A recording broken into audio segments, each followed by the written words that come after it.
আসসালামু আলাইকুম। প্রথমে আমি স্বাগত জানাচ্ছি আমাদের আইএলটিএস কোর্সে। কোর্স ইনস্ট্রাক্টর হিসেবে আমি আছি আপনাদের সাথে। আমার নাম হচ্ছে তাহসিন রহমান। আর আমার আইএলটিএস ব্যান্ড স্কোর হচ্ছে 8.5। তাছাড়াও আমি লেভেল 5 ডিপ্লোমা ইন টেফল কমপ্লিট করেছি কিছুদিন আগে। তো আমি ইনশাল্লাহ পুরো যাত্রা জুড়ে আপনাদের সাথেই থাকবো। এবং যদি আমি আমার পেছনের গল্পটা কিছুটা বলি, তাহলে জিনিসটা এরকম যে আমি মূলত আইএলটিএস পরীক্ষা দেই মানুষকে আইএলটিএস নিয়ে হেল্প করার জন্য। 2022 সালে আমি আইএলটিএস পরীক্ষার জন্য বসি এবং আমার প্রিপারেশনটা এত বেশি ছিল না, কিন্তু তারপরও আলহামদুলিল্লাহ আমি ভালো একটা স্কোর করতে পারি।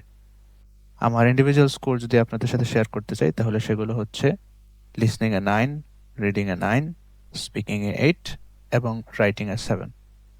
ইনশাল্লাহ পুরো কোর্স জুড়ে আমি আপনাদের সাথে থাকব এবং প্রত্যেকটা মডিউল, প্রত্যেকটা বিষয় নিয়ে আমরা আলোচনা করব এবং আগামী পর্বে ইনশাল্লাহ আমরা আইএলটিএস এর ইন্ট্রোডাক্টরি আলোচনা করব।